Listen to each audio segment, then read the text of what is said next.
الله الرحمن الرحيم الحمد لله رب العالمين والعاقبة للمتقين ولا عدوان إلا على الظالمين وأصلي وأسلم على خير الخلق أجمعين نبينا محمد عليه الصلاة وأتم التسليم ثم أما بعد. We begin as we should and as we always do in the name of Allah, the most beneficent and the especially merciful, and we ask Him and Him alone to send His peace and His blessings upon our dear beloved teacher, leader, and guide, the best of examples, Prophet, his short family, his good companions, and all of those who attempt to follow in the footsteps until the day that we meet our Creator. Allahumma ameen.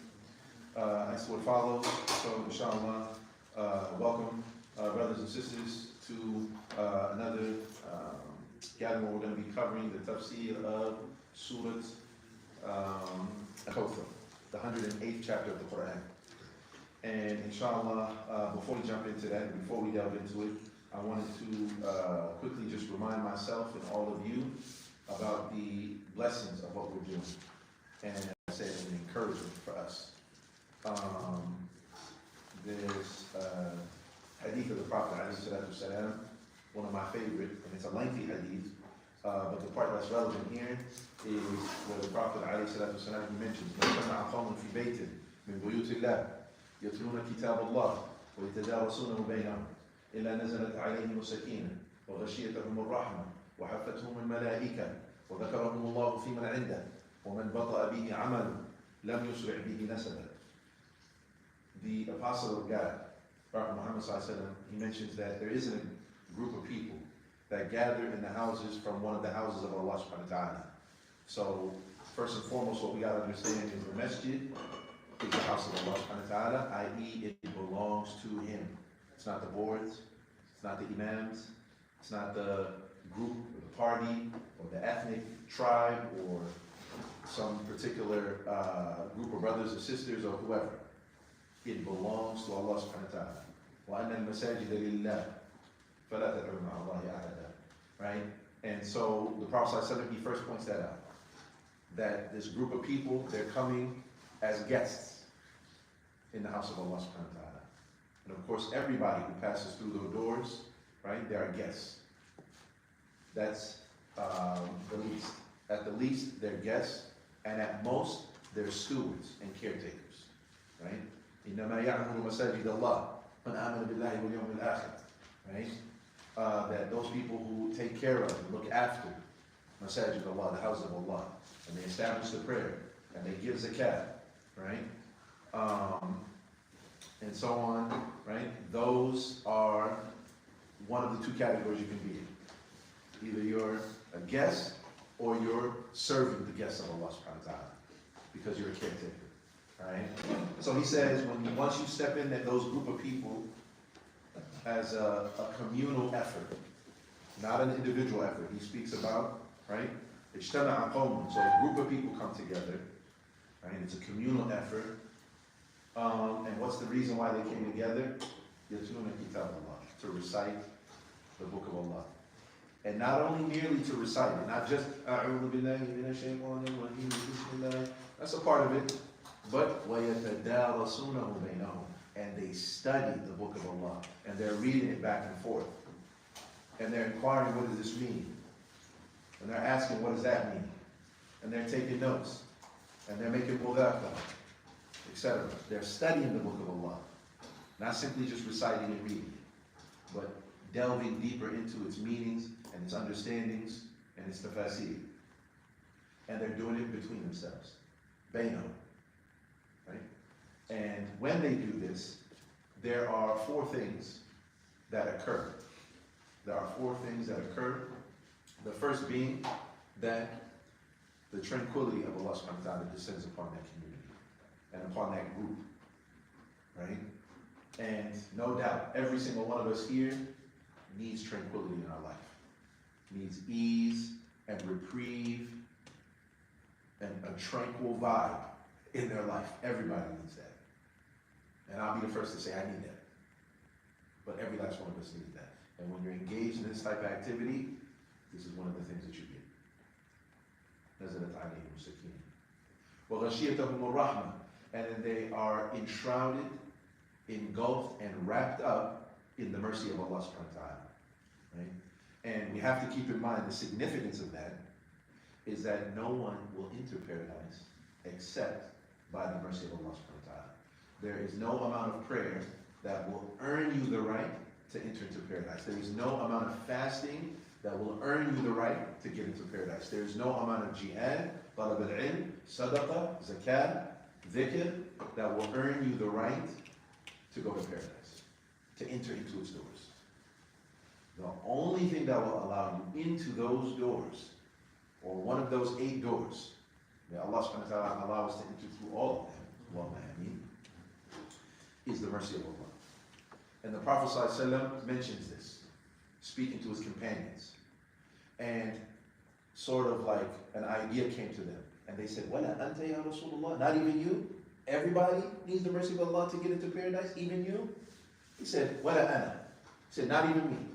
I won't go to paradise with the mercy of Allah. He said, Wala ana. Illa an yataghammadani Allahu bi rahmatih.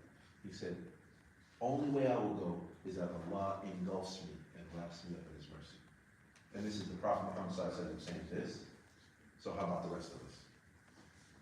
This is the second thing you get from being engaged in an activity of learning and studying and trying to understand the speech of Allah subhanahu wa ta'ala so you can implement it in your life as a community endeavor. Number 3, right? وَحَفَّتْهُمُ الْمَلَائِكَةِ, and they are surrounded by the angels. Part of the belief of Ahlul Sunnah wal Jama'ah, right? One of the pillars of Iman is what? Is what, everyone? Belief in the angels. So that means what? That means what now, Ramadan? That means you have to believe right now, right? Per the words of the Prophet Muhammad ﷺ, there are angels around us as we speak right now, surrounding us and enshrouding and engulfing us. Right? That is part of our belief that they are angels or beings created from light. Beings created from light, that they have specific jobs, and that those of them that we know their names specifically, we believe in them specifically, Mikael, Jibreel alayhi salam, Israfil, etc., the angel of the mountains, the angel of death, etc. And then those of them that we don't know, we believe in them in general, and their numbers are incalculable. Their numbers are incalculable. And one of the things that they don't disobey Allah subhanahu wa ta'ala, لا يعصون الله ما أمرهم ويفعلون ما يؤمرون. Rather, they do whatever they're commanded. But also the Prophet ﷺ, he teaches us about the angels that they scour the earth, looking everywhere for gatherings of remembrance and gatherings of dhikr. And so once they find it, right, 1 or 2 angels finds it, they call the other angels to come, and they tell them, come and gather. We found what we were looking for. And they start to stack on one another until they reach the heavens. And it is from our belief and the belief of Al-Sunnah wal Jama'ah that the angels are real. And that they are here right now as we speak. So that's the third thing. And the fourth thing, and wallahi, brothers and sisters, this should be enough for us, right? The Prophet says, وَذَكَرَهُمُ اللَّهُ فِي مَنْ عِنْدَهُ. That Allah subhanahu wa ta'ala mentions this person or these people who are engaged in studying and learning His word, committing it to memory, and trying to implement and practice it, and trying to further understand it, and glean its wisdoms. For those people, Allah mentions them by name. فِي مَنْ عِنْدَهُ, with those who are with Allah subhanahu wa ta'ala. And who's with Allah? The angels. That means Mikael knows you by name. Israfil, Jibreel, alayhi salam, know you by name.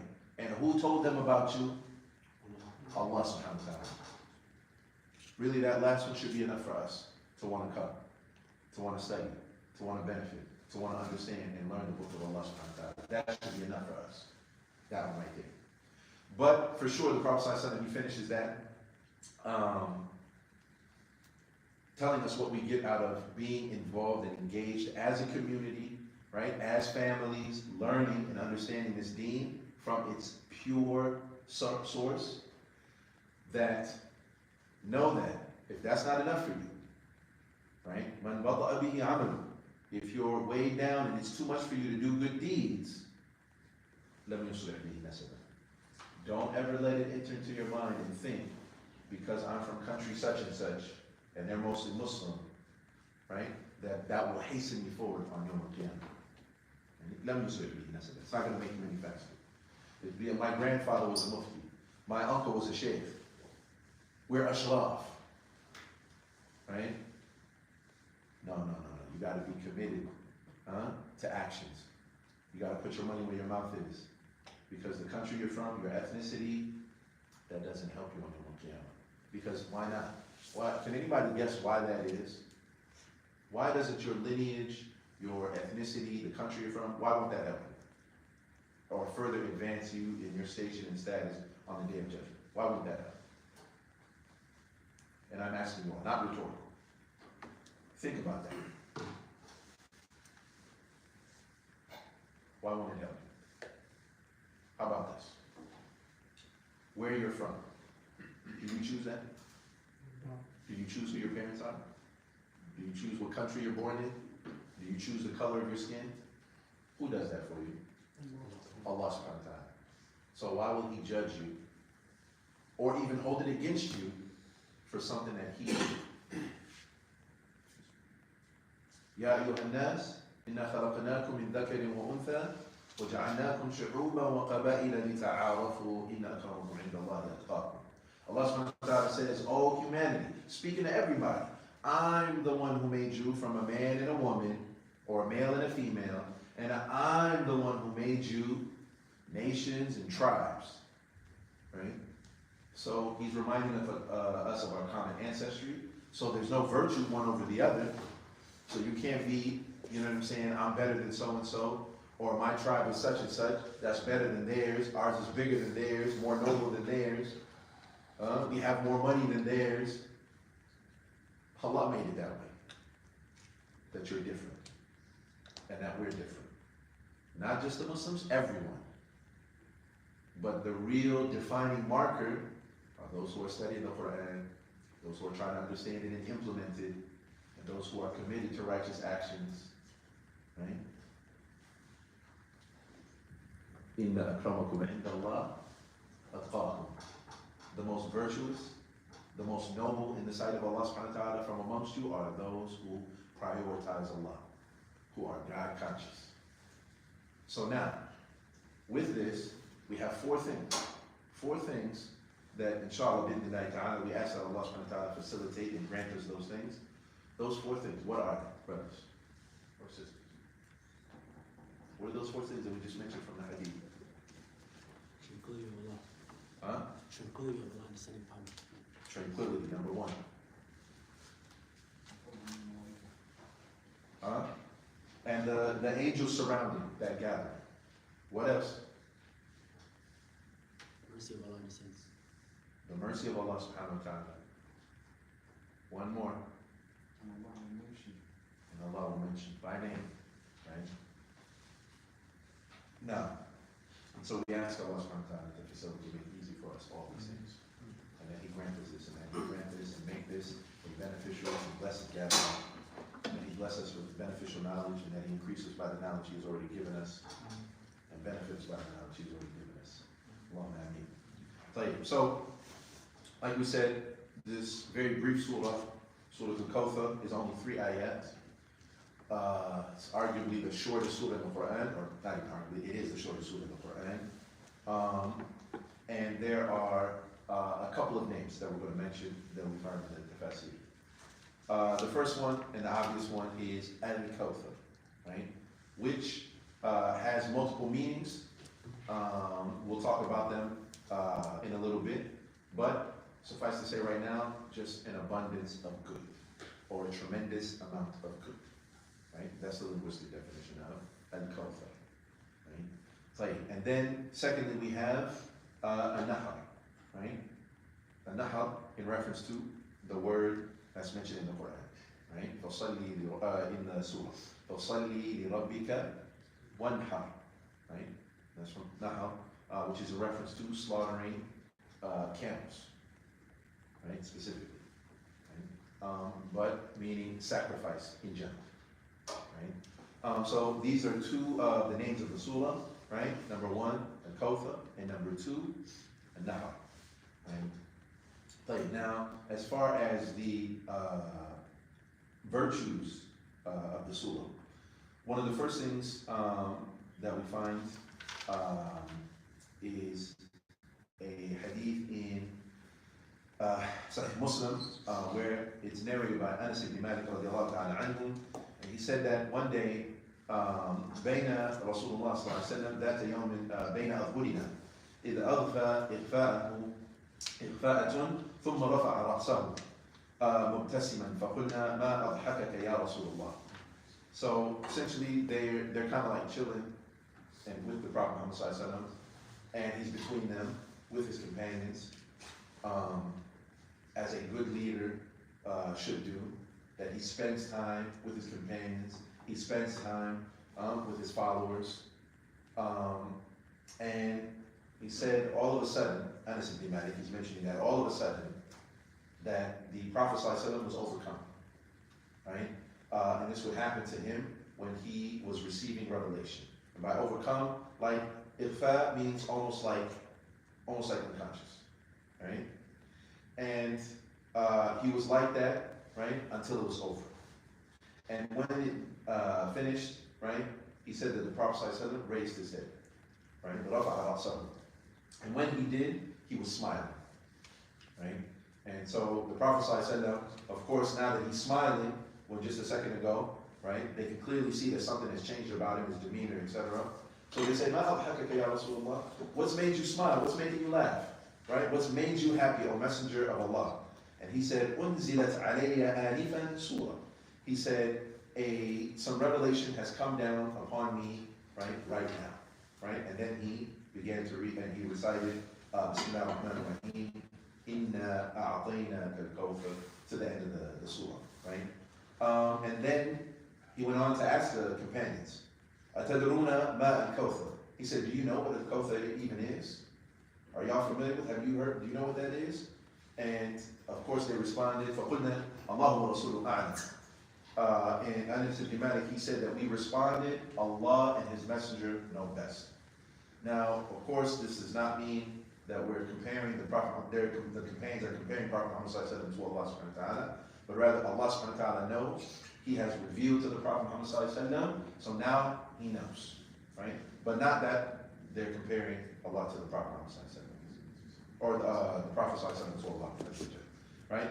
But it is a means of them showing deference, reverence, and respect to the Prophet Muhammad sallallahu, to let him answer, right, when there's a question. They want to hear what the Prophet sallallahu has to say before they put forward their own opinion or their own ideas, right? We want to hear what you have to say first of all, O Messenger of Allah, right? Which is befitting for the approach that we as Muslims and the Ummah should have. As Muslims, when it comes to new issues, ideas, something pops up, right? The first thing that should be coming to our minds, right, is what has Allah and His Messenger sallallahu alaihi wasallam said about this, right? And Allah subhanahu wa ta'ala teaches us this in Surah Al-Hujurat, Ya ayyuhalladhina amanu la tuqaddimu bayna yaday Allahi wa rasulih. Right? Oh, you who believe, do not put anything in front of Allah and His Messenger. And be mindful of Allah. Wattaqullah. Inna Allaha sami'un alim. Indeed, Allah subhanahu wa ta'ala is all hearing, all knowing. Right? So they say that to him, and he said that فَإِنَّهُ نَهْرٌ وَعَدَنِيهِ رَبِّي عَزَّ وَجَلَّ. He said, it is a river that my Lord has promised me. Right? عَلَيْهِ خَيْرٌ كَثِيرٌ. And there is an abundant amount of good, or a tremendous amount of good. هُوَ حَوْضٌ تَرِدُ عَلَيْهِ أُمَّتِي يَوْمَ الْقِيَامَةِ. And it is a fountain or a pond or a pool, right, that my ummah will come to on the day of judgment. آنِيَتُهُ عَدَدُ النُّجُومِ. And the number of its vessels, its cups or its drinking, its cups or its chalices, are as numerous as the stars in the sky. It is as numerous, they are as numerous as the stars in the sky. فيختلج العبد منهم فأقول ربي إنه من أمتي فيقول ما تدري ما أحدثت بعدك. زاد ابن حجر في حديثه بين أظهرنا في المسجد وقال ما أحدث بعدك. Alright, so he goes on to say, the Prophet ﷺ, that then there will come someone from my ummah, and he's speaking about Yawm al-Qiyamah, the day of judgment, and they're coming to drink from the pool. And they're going to be prevented from drinking from the pool. And then the Prophet is going to say, sallallahu alaihi wasallam, hey, they're from my ummah, out of care and concern for one of his followers. You know what's going on? They're one of my ummah. And it's going to be said, you don't know what they innovated, right? Ahdith. Right? What they innovated, something new that they brought in after you, right? And so, subhanAllah, this speaks about a great deal of goodness that is contained in Al-Kawthar. Calls it a river in paradise, says that it's an abundance of good, that it's his pool, right? That his ummah will drink from. May Allah subhanahu wa ta'ala allow us to all drink from the pool of the Prophet sallallahu alaihi wasallam. So this is just one of the virtues of this surah, right, that is mentioned. I'll mention one more, inshallah, and this is hadith that is narrated by Abdullah ibn Zayd. And he said that the Prophet sallallahu alaihi wasallam said, "Isbiru hatta talquni ala al-hawd." He said, be patient, right? Persevere until you meet me at the hawd, until you meet me at the pool, right? And this, of course, is something that we should be able to clearly understand in today's time, right? That whatever you might be going through, whatever you might be struggling with, whatever you might be dealing with, if you are patient, then eventually you will meet the Prophet ﷺ at his pool to drink from it, right? And this is what we all want. This is what we hope for our brothers and sisters in Palestine, that they be patient, and that they do what they have to do. They do whatever they have to do, and they be patient until they meet the Prophet ﷺ at the hawd. Now, of course, when we say that they have to be patient, we don't mean that they don't do what they have to do. They do whatever is in their means, whatever is legislated in the Sharia, they do what they have to. But they be patient, and their reward is the hope of the Prophet ﷺ. And we hope the same for us, our brothers and sisters in Yemen, our brothers and sisters in Somalia, our brothers and sisters that are all over the Muslim world. And even in ourselves and our own difficulties and challenges that we might be facing. Patience and perseverance gains you a mighty, tremendous, and abundance of good. Then, inshallah, this will be the last one. The hadith of Abdullah ibn Umar radiallahu anhuma, that he said he heard the Prophet ﷺ say, حوضي كما بين عدن وعمان أبرد من الثلج وأحلى من العسل وأطيب ريحا من المسك أكوابه مثل نجوم السماء من شرب منه شربة لم يظمأ بعدها أبدا أول الناس عليه ورودا سعاليك المهاجرين. Alright, so the Prophet ﷺ, he goes a little bit deeper into describing the nature of the hawd and what it is. So he says that my hawd, as far as how large it is, he said it's the كما بين عدن وعمان. It's the same as the distance between Aden, which is in Yemen, right, and Oman, right? And give or take, that's like 636 miles, excuse me. That's like 636 miles, right? And we're talking about, right, in circumference, right? So this is huge. This huge, almost like unimaginable pool, because it's supposed to accommodate all of the righteous, believing followers of Prophet Muhammad sallallahu alaihi wasallam, right? He says that's how big it is, and it's colder and cooler than ice, and it's sweeter than honey. Its taste is sweeter than honey, and its fragrance is more beautiful than misk, right, or musk, right? And its cups are as numerous as the stars in the heavens, and whoever drinks from it will never feel or experience thirst ever again. And again, we ask Allah subhanahu wa ta'ala to allow us to be amongst those who drink from it. Allahumma ameen. So now, as far as the background and the story behind this surah being revealed, right? And there is a lot of discussion among scholars as to whether or not it was revealed in Mecca or whether it was revealed in Medina, right? But the summarization of what it is that the Prophet ﷺ, his sons died. And on that note, actually all of the children of the Prophet ﷺ, right, died in his lifetime, right? So, except with the exception of Fatima, who died shortly after him. So that means Abdullah, Qasim, Ibrahim, Zainab, Ruqayya, Kulthum, right? That's 6. All of them died, and the Prophet ﷺ had to experience burying his children, grieving over them, processing that, and having to live with that, right? And so, subhanAllah, however, on a particular, at the death of his sons, whether Abdullah or Qasim, or if you go with the opinion of the scholars that it was Madani, then at the death of Ibrahim, but Wallahu A'lam, it seems to make more sense that from when it was in Mecca, that the Sanadid al-Quraysh, the heads of the Quraysh, the aristocrats, the rich, the powerful, who ran Mecca, right?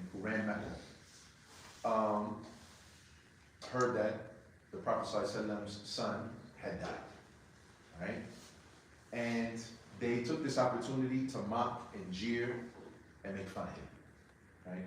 While he is burying his son, dealing with that tragedy, and like I said, trying to process that and have to live with that. And of course, the Prophet ﷺ, he has Iman, right? He has his, connection with Allah subhanahu wa ta'ala, but nonetheless, right, as he mentioned himself, the hearts grieve and the eyes weep. He mentions at the death of his son Ibrahim alayhi salam.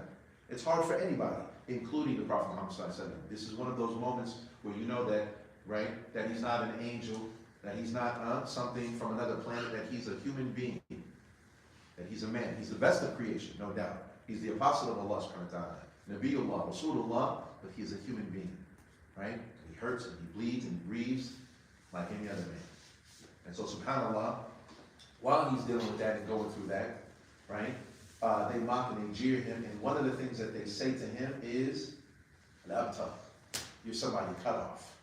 And this is what the Arabs would say to someone who their sons have died, right? We know how they, in that time, used to look at having daughters, right? That would upset them, anger them, right? They're looking at it like, all right, she's going to marry into another family that doesn't carry on our name. She's going to continue someone else's name. If we had sons, though, right? He's going to continue our name. He's going to continue our legacy. I'm going to pass on to him. I'm going to teach him what I have, so on and so forth, right? And he's going to continue, right? And I'm going to live through him, right? And I'll live even after I pass, right? My name lives on. My legacy lives on. And so they said, well, because his sons have died, that he's cut off, right? He's cut off from his legacy. He's cut off from any good. And subhanAllah, is at this moment, when they say this about the Prophet ﷺ, that Allah Azza wa Jal, he reveals the Prophet Muhammad ﷺ, as he's sitting with his companions, right? That's when he's overcome by that revelation, right? That's when he raises his head smiling, right? And he says, Unzilat alayya anifa. Allah has sent down something on me. Bismillahir Rahmanir Rahim. Inna a'tainaka al-Kawthar. Most certainly, definitely, emphatically, we have given you, meaning it's guaranteed, a'taina, right? Al-Kawthar. We've already given it to you, right? We've already given you an abundant amount of good. You are not someone who's cut off. Don't listen to them, right? And so this is the story behind that. And Allah subhanahu wa ta'ala, not only is he supporting, consoling, and comforting the Prophet ﷺ, obviously in his time that he's grieving, but also letting him know that you are not cut off, you are not abandoned. Allah is supporting you, Allah is here with you, and he's giving you so much good. That is a promise. So pray in gratitude for that, sacrifice in appreciation for that, right? Practically show that gratitude. And know for sure, inna shani'aka, those who hate you, those who despise you and deal with you out of spite and are disrespectful, who lie about you, right? Who are they're the ones who are not you. Right? So this is the story or the backdrop behind this surah being revealed. And so now, if we could just have real quick, maybe somebody who either has a mushaf, if they could read the surah for us. Real quick, inshallah.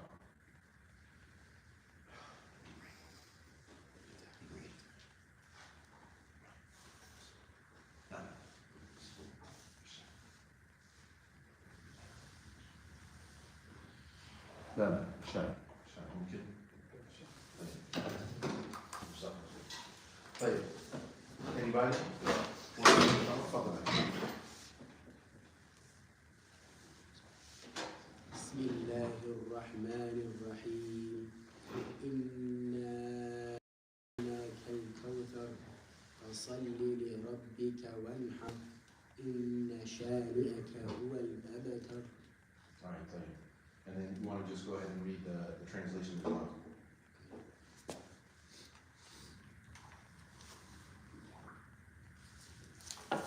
Indeed, we have granted you Al-Kawthar. So pray to your Lord and offer sacrifice to Him alone. No. Indeed, your enemy is the one cut off. No, طيب. All right, so the first thing we have is that first ayah, right? Inna, right? And the word inna is for like emphasis, right? What's known as tawheed. And so Allah subhanahu wa ta'ala is essentially emphatically telling the Prophet sallallahu alaihi wasallam, right? For sure, certainly, definitely, I have given you an abundant amount of good, Al-Kawthar, right? And of course, we already said, this is in the Prophet ﷺ's time of grieving and having a heavy heart. Allah is supporting him. Allah is there, showing him, and He's showing him through revelation. Allah is supporting and comforting the heart of the Prophet ﷺ, the heart of the Prophet Muhammad ﷺ with wahy. And then, of course, with the message that is in that wahy. Right? That we've given you an abundant amount of Kawthar, which we already said. One of the things that it is an abundant amount of good. Also, we already mentioned that the Prophet ﷺ, and this is in Sahih Muslim, that he said amongst the meanings of the word Al-Kawthar, right, is that it's what? A river in paradise. Nah, for Jannah. And that it is also the pool or the fountain of the Prophet ﷺ. If you look at the Tafsir of Imam Al-Qurtubi rahimahullah, he mentions more than 15 different possible meanings for the word Al-Kawthar. So some of them I just want to mention here for benefit. Right? Some of them are Islam, support of the Sahaba, prophethood, the Quran itself, right? These are all different things that scholars of the Tafsir have mentioned that are possible meanings of goodness that was given to the Prophet Muhammad ﷺ. Right? But suffices to say, right, looking and studying the biography and the seal of the Prophet ﷺ, no doubt Allah subhanahu wa ta'ala has filled his life with so much good. Right? However, the clarity of that goodness and the abundance of that goodness will fully actualize and take shape in the hereafter. No doubt he was given a tremendous amount of good in this life, but the clarity of it and everyone witnessing it and everyone seeing it. Not just the believers and them believing that, but also the non-believers and everyone seeing that is in the hereafter, right? And so, just some of the things that Allah subhanahu wa ta'ala has given the Prophet ﷺ that He hasn't given anyone else from abundant amount of good. For example, Allah subhanahu wa ta'ala gave the Prophet Muhammad sallallahu alaihi wasallam, right, victory by striking fear into the hearts of his enemies. Ar-ru'b, right? Fi qulub a'da'illah, right? Masilat ash-shahr, right? This is one thing that the Prophet ﷺ said. These are one of the unique things that he was given, from Allah. Right? A second thing that he was given was that the entire earth was made as a means of worship, or excuse me, purification and a place of worship. Right? He said, جُعِلَتْ لِيَ الْأَرْضُ مَسْجِدًا وَطُهُورًا. That the entire earth has been a place for me to be able to pray, as well as a means of purification in reference to like tayammum. You have to remember, and you have to understand that this was something that was not given to prophets before, right? So that would mean they would have to pray at a designated place of worship or house of worship, whereas we as Muslims and followers of Prophet Muhammad sallallahu, let's say you come to the masjid and the doors are locked. It's not ideal, but you can pray in the parking lot. You can pray in the at the park, right? So long as that place has no najasa, right? That there's nothing that is impure there, you can pray anywhere. And it's not required that you have a sajada or a carpet or whatever. That's not required, right? Because the Prophet ﷺ said that the entire earth has been made a place of prayer. And of course, tayammum is in the absence of water, right? The rukhsah that Allah subhanahu wa ta'ala has given his ummah, right, is that they can use dust in lieu of or in the absence of water when it's not there. Now, another thing he says is that I have been given intercession, right? Shafa'ah. The Prophet ﷺ has been given shafa'ah, right, by Allah subhanahu wa ta'ala. And there are numerous types that the Prophet ﷺ was uniquely given. We'll just mention one in particular, right, which is on Yawm al-Qiyamah, on the day of judgment, right?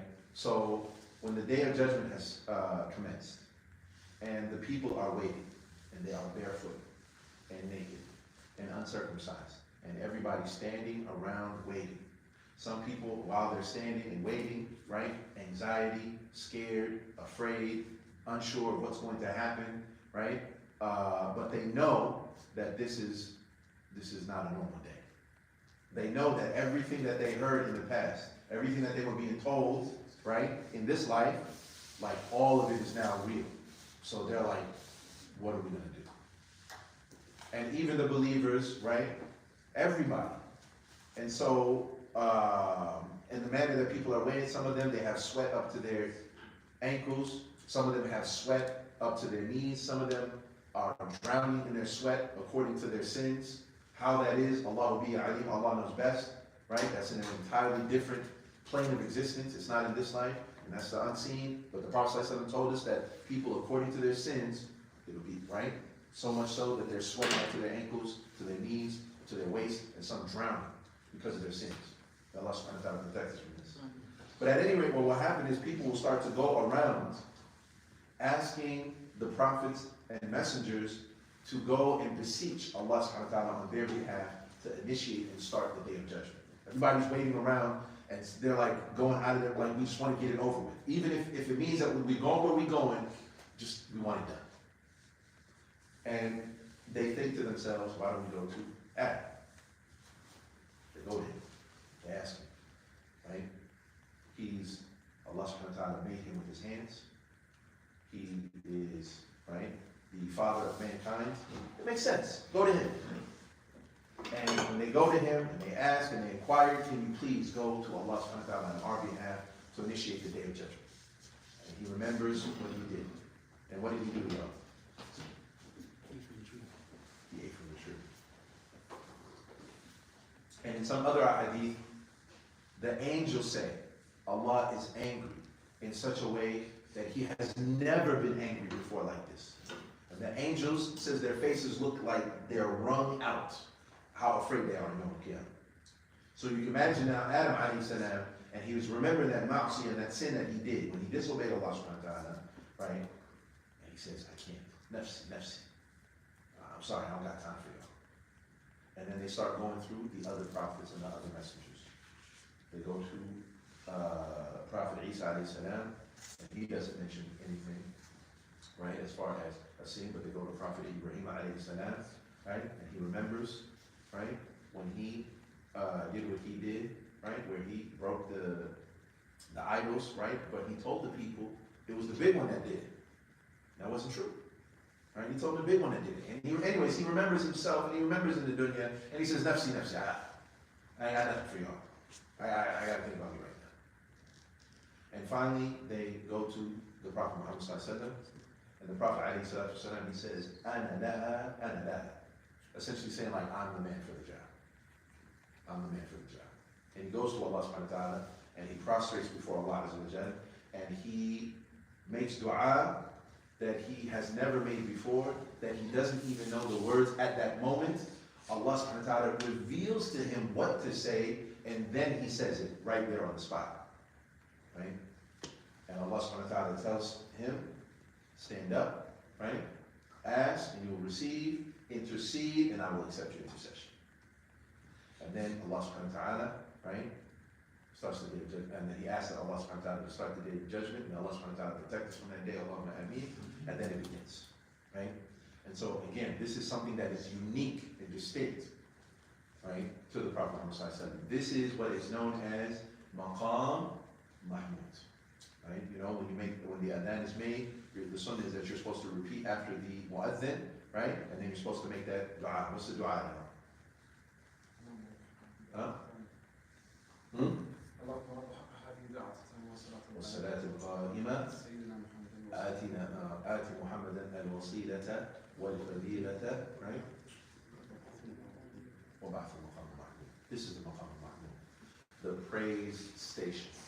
Because now, he, on behalf of everybody's praising him, everybody's saying his name. The Prophet Muhammad said it, right? And this is maqam al-mahmud. May Allah subhanahu wa ta'ala grant him and raise and exalt his status and his name. Allahumma ameen. So, another thing that he was given, right, and this is the last one, so we mentioned 4, is that he was allowed to take spoils of war. So again, prior to this, other nations, other prophets were not allowed to take spoils of war. And spoils of war was meant by that, right? So let's say the believers and non-believers, they meet on the battlefield, right? And if the believers are victorious, then when the enemies, if they leave, right, and when they retreat, if they leave anything behind, whether it's weapons, whether it's any jewel-encrusted swords or shields or whatever it might be, right, then that is gathered and collected, right, and the fay. And then it's collected and a portion, right, is set aside for Allah and His Messenger, sallallahu alaihi wasallam, right, and then the rest is to be distributed amongst, right, the believers, right. But this collecting and using and utilizing the spoils of war prior to the Prophet Muhammad sallallahu alaihi wasallam, this was not allowed. So the point here is what? There are all types of good, right, before Yawm al-Qiyamah, before the Nahr, before the Hawd, that the Prophet sallallahu alaihi wasallam has received. Unique things, blessings, and goodness that Allah subhanahu wa ta'ala has given him. So, inshallah, then Allah subhanahu wa ta'ala goes on, فَصَلِّ لِرَبِّكَ وَانْحَرْ. This fa, we mentioned at the salah, or after the salah, that it's for ta'aqib, which means immediately, right, or right away. Fa, right away, do what? Salli, pray, right? Wanhar, and sacrifice. Now, Allah subhanahu wa ta'ala is essentially saying what? I'm giving you this abundance of good that can be understood in all these ways, but in brief, I'm giving you a tremendous amount of good. So I want you to be appreciative and show gratitude. However, that gratitude and that appreciation is in a very real, practical sense, and not simply or only lip service. That gratitude and that appreciation needs to be shown in your prayer. And you should do it immediately. You should do it immediately. Pray, and not only that, but sacrifice. And Allah subhanahu wa ta'ala also couples prayer and sacrifice in other places in the Quran. If you look at Surah Al-An'am, Allah subhanahu wa ta'ala says, قُلْ إِنَّ الصَّلَاةِ وَالنُّسُكِ, right? وَمَحْيَايَ وَمَمَاتِي لِلَّهِ رَبِّ الْعَالَمِينَ لَا شَرِيكَ لَهُ وَبِذَلِكَ أُمِرْتُ وَأَنَا أَوَّلُ الْمُسْلِمِينَ. Allah subhanahu wa ta'ala says, say, my prayers and my sacrifice, right? The nusuk is sacrificing. Like now is sacrificing. But he put them together, prayer and sacrifice. وَمَحْيَايَ, and my living, وَمَمَاتَ, and my death even, is for you, Allah. لِلَّهِ رَبِّ الْعَالَمِينَ, for Allah, the Lord of the worlds. لَا شَرِيكَ لَهُ, and he has no share, and there are no shares or partners that he has in that. وَأَنَا أَوَّلُ الْمُسْلِمِينَ, وَبِذَلِكَ أُمِرْتُ, and that is what I am commanded with. وَأَنَا أَوَّلُ الْمُسْلِمِينَ, and I am the first to submit and to surrender to him. But the point though is that what he couples, prayer and sacrifice, right? Sheikh Uthaymeen, rahimahullah, may Allah have mercy on him, he mentions, right, that the first one is ibadah badaniyah, right, that you have this bodily prayer, this bodily worship, right, and then the other one is maliyah, right, that it is with your wealth. So you have Allah subhanahu wa ta'ala teaching Prophet Muhammad sallallahu alaihi wasallam in a very real way how to show that gratitude in prayer and in sacrifice. And then he goes on with what? Inna shani'aka huwa al-abtar, and know that those who hate you, those who despise you, and that would be kind of like personified Abu Jahl, Abu Lahab, the wife of Abu Lahab, Al-Aas ibn Wa'il, right, and others, those who were ardent enemies of Islam to the end, right? Those who despised the Prophet ﷺ and hated him, right? And of course, why did they hate him? Because remember, prior to Islam, prior to him, right, saying, "Ana nadirun, I'm a warning to you about a painful torment and punishment." And then that's when his uncle says, "Tabban lak," right? May your hands be bereaved, covered in dust. May you be cursed. This is what you brought us here for? But before that, he even came because he respected his nephew. They were cool. He was known as what? Before Islam, what was his nickname? What was his moniker? I mean, the trustworthy one. But they're despising and hating the Prophet ﷺ is because of La ilaha illallah Muhammadur Rasulullah. Because of his belief, because of his faith, because of his worship, because of him simply wanting to, right, venerate and honor Allah subhanahu wa ta'ala over everything else. This is why they hate it. Inna shani'aka. Right? And so this is not only to them, but anybody who hates, despises, right, Islam, the Muslims, the believers, Prophet Muhammad sallallahu alaihi wasallam, right? But this also can be understood, right, to also be not only for the disbelievers, but anybody who despises or hates or distastes what comes from the Prophet Muhammad sallallahu alaihi wasallam, right? Right? That anything that they don't like from the Prophet Muhammad sallallahu alaihi wasallam, and this is something, brothers and sisters, that we have to be very, very careful of. Because you will find oftentimes Muslims who hear something from the Quran, hear something from the Sunnah, right? Sometimes they know it's from the Quran and the Sunnah, but they don't like it. They don't like it, and they push back on it because it's 2024. Or they try to make some type of strange interpretation. Or they try to remold and shape Islam to fit what they like because they don't like what it says. That's one. Or you'll have some who don't know. They hear something, maybe they're told something, not realizing that it's from the Quran or from the Sunnah, or that it's actually authentically from the Prophet ﷺ or his legacy, and they reject it, or they push back on it, right? When what they should do, if they hear something, let's say, for example, somebody tells you, you're having a conversation with somebody, and they tell you, brother, that's haram. This is from Allah and His Messenger said such and such and such and such, right? Or he says, I know that that's haram, but I don't know where. I don't know the hadith. He's not a sheikh, he's not an alim, he's not a scholar. Or he says, I know that that's not the sunnah of the Prophet ﷺ, but he doesn't know. Okay, you don't have to take it. But you should look at it before you reject it. You should look. Is that from? Maybe he didn't know where it was from, but I should check first before I say nah and reject it and speak ill about it. Allah subhanahu wa ta'ala says in Surah Muhammad, ذَلِكَ بِأَنَّهُمْ كَرِهُوا مَا أَنزَلَ اللَّهُ. Right? فَأَحْبَطَ أَعْمَالَهُم. Because they rejected and they didn't like. They disliked what was sent from Allah subhanahu wa ta'ala. Right? Their deeds were rendered useless. مَا فِي فَائِدَةٍ. No benefit. Because what? Because they didn't like what Allah and His Messenger sent. You'll have some people who even do certain things about Islam or certain practices in Islam and they don't like it. You have to be careful. You have to be careful. Listen, even there might be something that it's hard for you to do. You may not even do it. But don't ever come to a point where you don't like it or you reject it. You're not even doing it right now. It's wajib to grow your beard. It's from the Sunnah of the Prophet Muhammad sallallahu alaihi wasallam, and he said, leave your beard. Leave it alone. Don't cut it. Right? Leave your beard and trim your mustaches. Okay? You don't grow your beard? Allah, slay it. But don't reject it and be like, I hate it, I don't know. Say, I hope, inshallah, my man gets strong enough. Make dua for me, brother. Make dua for me, sister. Inshallah, I get there. I'm not there yet, but that you don't reject it. Huh?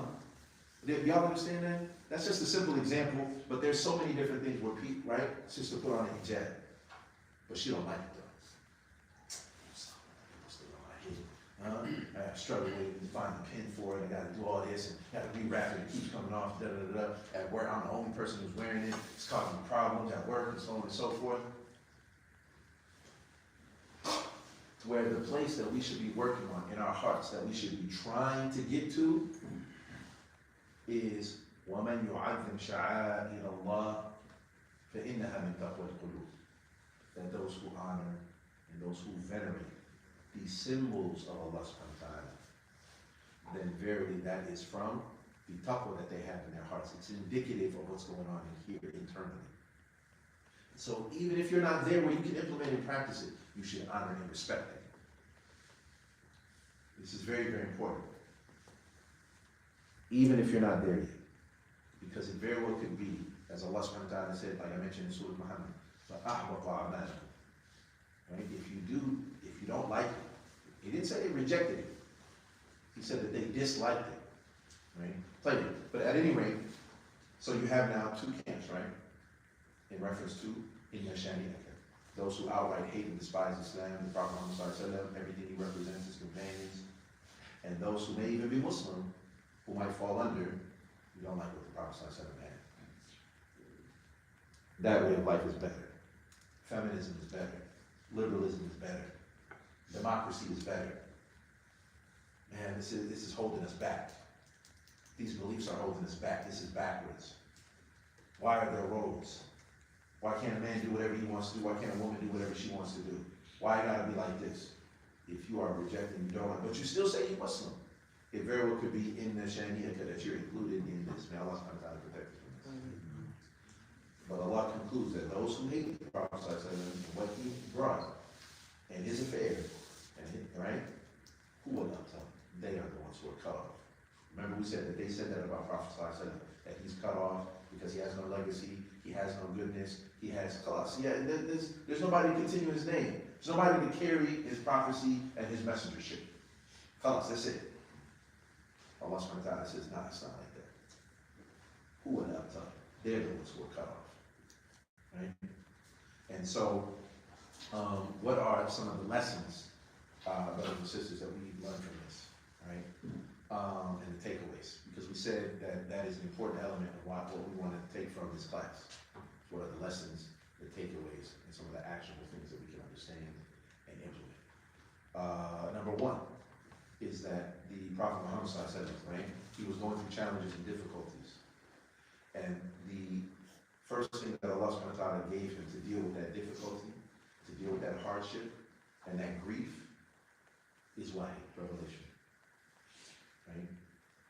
And then of course the meaning of the revelation is Allah telling him a promise. So Allah supporting him in that way with those words that I've got a promise for you, that a tremendous and abundant amount of good for you.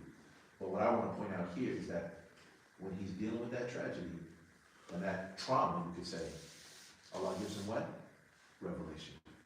So the lesson for us, brothers and sisters, when we're dealing with difficulties, when we're dealing with challenges, whether it's with your family, your wife, your kids, your colleagues, your co-workers, your classmates, your teammates, your neighbors, personally, in your career, in your education, whatever it is that you're dealing with something, is one of the first things that you do is go to the Quran to try to get some kind of solace and comfort and tranquility. Because Allah subhanahu wa ta'ala says, أَلَا بِذِكْرِ اللَّهِ تَطْمَئِنَّ الْقُلُوبُ. Isn't it by the remembrance of Allah that the hearts find ease and rest, and you have in a very real, practical way? The Prophet ﷺ is going through some grief in his heart, and Allah gives him what? To give his heart ease and rest and comfort. That's one of the things we got to take from that, brothers and sisters. Because I guarantee you, everybody here, and whoever might be watching or whatever, everybody's dealing with something. Everybody's got something going on. Everybody has something, right? But what we also all have is the Quran available to us. That revelation is available to us. You don't have to be a scholar to read the Quran. You don't have to be in a clergy. You don't have to be a mufti. You don't have to go to some school for 10, 15, 30 years. And then you will understand and unlock the secrets of the Quran. Allah subhanahu wa ta'ala says, أَفَلَا يَتَدَبَّرُونَ الْقُرْآنَ. Don't they reflect? Don't they ponder? Don't they think over the Quran? Or do they have locks over their hearts? So number one, when dealing with difficulties and challenges, first step, go to the Quran. Right? And in the Quran, you will find what will give your heart ease, what will give your heart rest, the promise of Allah, the Furqan of Allah subhanahu wa ta'ala. Right? What is happening right now, what we're witnessing right now, for example, the things that are going on. Like what's happening in Palestine, and what's happening in Yemen, and what's happening, we said, in Somalia, right? Where people are losing their lives, people are losing their families, their homes, starving, safety, security, all these things. Allah told us that in the Quran. Matter of fact, promised that that's going to happen. Right? Allah subhanahu wa ta'ala says, وَلَنَبْلُوَنَّكُمْ بِشَيْءٍ مِنَ الْخَوْفِ وَالْجُوعِ وَنَقْصٍ مِنَ الْأَمْوَالِ وَالْأَنفُسِ وَالثَّمَرَاتِ وَبَشِّرِ الصَّابِرِينَ. What's the rest, y'all? الَّذِينَ إِذَا أَصَابَتْهُمْ مُصِيبَةٌ قَالُوا إِنَّا لِلَّهِ وَإِنَّا إِلَيْهِ رَاجِعُونَ. So look at Allah subhanahu wa ta'ala promised that would happen. And when it does happen, and when we see it, and we witness it, it's almost like we didn't believe that Allah told us that that's going to happen. And the reason Allah subhanahu wa ta'ala tells us, so that you're not so shaken and rattled when those things do happen and come. Because it is visceral. It is hard to watch. It is difficult to live through. It is hard to bear, for sure. But that's why the Quran is supposed to make your heart strong and make it firm. Allah didn't say, I'm going to take away death from you. The Prophet ﷺ's son died, but now he gave him something to help him deal with it. Y'all understand that? That's what it's supposed to be. So we have that going to the Quran, right? And there, that's where you'll find, right? Allah subhanahu wa ta'ala giving you perspective. Allah subhanahu wa ta'ala giving you understanding about your challenges, about what you're dealing with, and how to deal with them. And of course, there's the promise of being patient. For those who are patient, there's the promise of those who persevere, right? And one of the promises for them, because the Prophet ﷺ, Allah said that he's given it to the Prophet Muhammad ﷺ. But the Prophet ﷺ said what? Listen, if you're patient, isbiru, right? And we got an appointment. If you're patient, we got an appointment at the house. May Allah subhanahu wa ta'ala allow us to meet that. Allahumma ameen. That's what he says. So it's promised for him, and he's telling us, listen, you be patient. And Allah tells us about those promises in the Quran and being patient. That's what's coming for us. The next thing, though, is فَصَلِّ لِرَبِّكَ وَانْحَرْ, right? About being grateful and showing gratitude for Allah subhanahu wa ta'ala. And consider this. It's at the death of his son, right? It's around that time that Allah is telling him, prayer and sacrifice. Show gratitude to me. Ain't that deep? That when his son died, then he's being told show gratitude by prayer and sacrifice? Because in reality, brothers and sisters, again, Allah has told us these things will happen. And we know that. We even know what we're supposed to say. Inna lillah, we belong to Allah. Wa inna ilayhi raji'un, and we're going back to Him anyway. But know for sure that even when you are touched by tragedy, there is, if you look at your life from other perspectives and from other angles, and you look at other things in your life, you will find there is still good. The cup is always half full. That's the perspective we're supposed to have. That we're supposed to be optimistic. Because if there's something here, know for sure Allah's giving you something else. Matter of fact, if you were to try to enumerate the blessings that Allah has given you, وَإِن تَعُدُّوا نِعْمَةَ اللَّهِ, you wouldn't be able to. If you tried to count the blessings of Allah, you would never be able to enumerate them. It's not possible. So that means what? Even if tragedy struck here, even if it was cancer, even if a child died, even if you lost loved ones, even if you didn't have that job, you don't know where you're going to pay, like all these different things, you have other blessings, for sure. This is why the Prophet ﷺ, in reference to gratitude, he teaches us, and this is in both Bukhari and Muslim, it's hadith narrated by Abu Hurairah, but the Prophet ﷺ tells us, listen, when it comes to blessings, look at the people who are below you, and not those that are above you. And in doing so, right, in looking at those who are below you, you will have a greater appreciation for what you have. And you will be less likely to be an ingrate, to be ungrateful to Allah subhanahu wa ta'ala. So now, with the gratitude, a couple of things. Number one, that we need to be showing Allah subhanahu wa ta'ala practically in our life gratitude. A part and parcel of that is prayer and sacrifice. Our 5 daily prayers, obviously, that's first and foremost, right? But all types of sacrifice. Sacrifice with your time, sacrifice with your money, sacrifice with your skills, sacrifice with, right, fashion. There might be something you like to do. That's the fashion of everybody's doing it. Everybody's got a pair. Everybody's wearing their hair like that. Everybody's wearing such and such. You like it, you might have to sacrifice that. You might want to wear like this, you might want to do like that, but yeah, Allah, I like that, I want that, but I have to give that up. I'm sacrificing that for you, Allah. Right? And there should not be a delay. There should not be a delay. Gratitude and showing it practically through your body, through your prayer, and sacrifice with your wealth, and as I mentioned, and all other things that it could be. Right? And the other thing is too, is being mindful of hating anything that comes from the Prophet Muhammad ﷺ, right?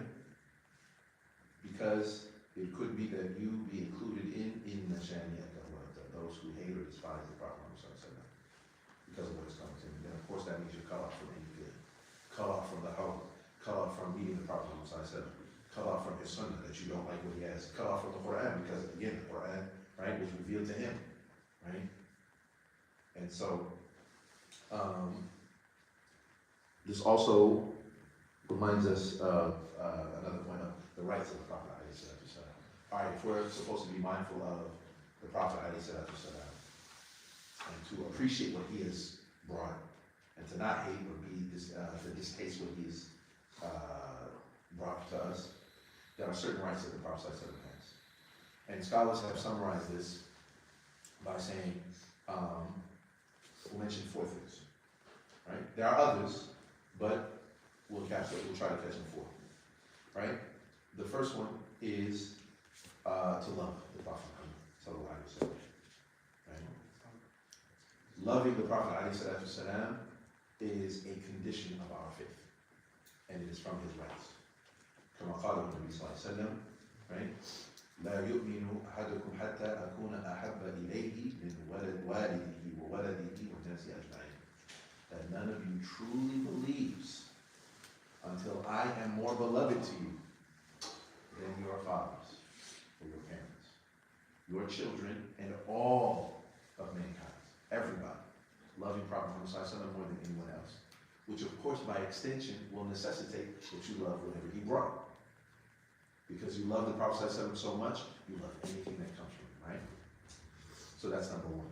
Number two, التصديق فيما أمر, فيما أخبر, that we believe whatever he taught us, and whatever he told us. Whether it's about the unseen, the hereafters, angels, prophecies that are yet to come, the ancient past, right? Whether it's about, you know what I'm saying, anything that he told us that we believe in. But what if it goes against quote unquote science? But what about, you know, so and so said something else? قال رسول الله صلى الله عليه وسلم التصديق فيما أخبر. Thirdly,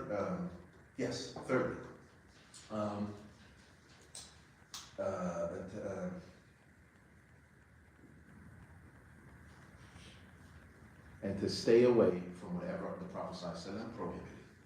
وَاجْتِنَابُ فِيمَا زَجَرَ. Whatever he said stay away from, you stay away from it. That's number three. Right? وَأَنْ يُعْبَدُ اللَّهُ وَأَنْ لَا يُعْبَدُ اللَّهُ إِلَّا بِمَا شَرَعَ. And to not worship Allah subhanahu wa ta'ala except by what the Prophet ﷺ legislated. So when it comes to worship, it can only be, right, by what the Prophet ﷺ taught us. Does that make sense, y'all? So, we mentioned four things. What are they? That are from the rights of the Prophet Muhammad sallallahu alaihi wasallam. What's in it? Being grateful and showing gratitude to Allah. No. The rights of Prophet Muhammad sallallahu alaihi wasallam. Loving more than Loving him more than anyone else. No. Number two. Tasdeeq. Accepting. Believing. A tasdeeq means to believe. Whatever he informed us. The past, the future, prophecies, the unseen. If he said it, it's authentically from him, cause we believe. Like, that's why you call him Abu Bakr as-Siddiq. Huh? Abu Bakr as-Siddiq. When the Prophet said that, when he said, or when he told, he hadn't even told Abu Bakr yet. He hadn't even told him. But when Isra wa Mi'raj happened, and some of the Quraysh heard before Abu Bakr heard from the Prophet himself, right? And they said, we got the Prophet. Ain't no way anybody's going to believe this. He done lost his marbles. So they go to Abu Bakr, and they say, do you know what your companion said? Man, we got him. Did you hear what he said? He said that he left here, Mecca, and that he went all the way to Jerusalem. And you know where Jerusalem is, don't you, Abu Bakr? You know where it is. He done went all the way there, and not only that, then he done went to outer space, and he done went past the heavens, and all the way up in the skies, and he done commiserated with other prophets and messengers, right? And even spoke to Allah. Can you believe that? And what did Abu Bakr say? That's without talking to the Prophet ﷺ and not hearing a word from him. He said, I believe him with the affairs of Wahi. If that's what he said he did, then I believe him. He said, I believe him. That's why he's Abu Bakr as-Siddiq, right? So we believe whatever the Prophet ﷺ told us. Thank you. And then, what was the next one? Staying away from whatever he prohibited us from. And prior to that, one more. No. And two, only worship Allah subhanahu wa ta'ala by what he has legislated, by his sharia. Right? So, the last thing, so that's the rights of the Prophet Muhammad. The last couple of things, right, is that Allah subhanahu wa ta'ala, he supports the believers, right? Because he's teaching us through this interaction with the Prophet Muhammad, Allah is teaching us that Allah is there for the believers and that he supports them. Right? Because as soon as the Prophet is dealing with this, right, Allah supported him. And told him, listen, not only do I support you, right, but I have other promises and things for you that are even yet to come. And this, of course, is also for the believers. And it's also a warning for those who are enemies of Islam. So that's another thing. It is a warning. Even if they're struggling and going through tragedy, even if they're going through difficulty, know for sure, right, Who al-Abtar? They are the ones who are cut off, not you. Who knows the name of Abu Jahl? Who knows Abu Lahab? Who remembers who they are and their life story, their legacy, and the people who fought against Islam? Matter of, no, we don't know them. And the ones that we do know, like the ones I just mentioned, Abu Jahl, even though most people don't know his name, they just know him as Abu Jahl. They just know him as Fir'aun of the Ummah. Or even Abu Lahab. Even they are mentioned in the context of Prophet Muhammad sallallahu alaihi wasallam. But Prophet Muhammad sallallahu alaihi wasallam and his name, his legacy, the most common name in the entire world is Muhammad. Did y'all know that? The most common name in the world is Muhammad. The second largest religion and the fastest growing religion in the world is what? Islam. All of this is what? The legacy of Prophet Muhammad sallallahu alaihi wasallam.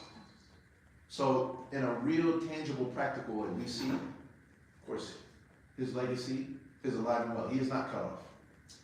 But the enemies of Islam, even when they seem, because remember at the time, this is in Mecca, they seem to have the upper hand. At the moment, they seem to have the upper hand. But in reality, and ultimately, who will Abtar? They will be cut off. So another lesson we learned is what the aqidah to the taqwa. The good end is for Islam.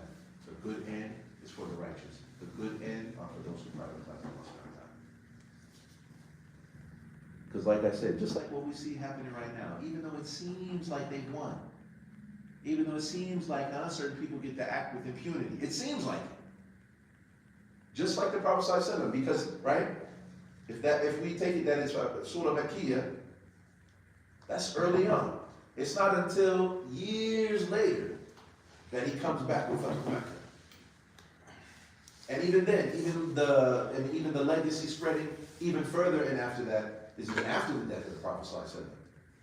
In the time of Abu Bakr, Umar ibn Khattab. So the point is what? A warning for those who go against Islam, right? And it is also, right, a reminder to us that the good end is for the believers. Know that for sure, brothers and sisters. That's a promise from Allah subhanahu wa ta'ala. And we ask that Allah subhanahu wa ta'ala that He grant us the goodness of these verses and the understanding, and that He open our minds and our hearts, right, to His wisdom. We ask Allah subhanahu wa ta'ala to send His peace and blessings upon the Prophet Muhammad sallallahu alaihi wasallam, upon his pure family, his companions, and all those who follow them in righteousness until the last day. We ask Allah subhanahu wa ta'ala to alleviate the suffering and the difficulties of our brothers and sisters who are going through difficulties all over the world. And we ask Allah Azza wa Jalla to grant the brothers and sisters who are in Palestine, who have died, and Allah subhanahu wa ta'ala grant them martyrdom in His mercy. We ask Allah subhanahu wa ta'ala to heal their sick and their wounded, and we ask Him to grant strength and fortitude and peace in their hearts and minds, and to make them steadfast and grant them the will to move forward. Those who have remained and who still live, and Allah subhanahu wa ta'ala grant them the will to push on and live on, and to continue the good fight against injustice. And we ask Allah subhanahu wa ta'ala to grant the Muslims justice, and may Allah subhanahu wa ta'ala return the lands of the Muslim to the hands of the Muslim, and to unite the ranks of the Muslims. إنه ولي ذلك وقادر عليه وآخر دعوانا أن الحمد لله رب العالمين. So we'll stop here, inshallah, and if there are questions, then we'll take those before we head out.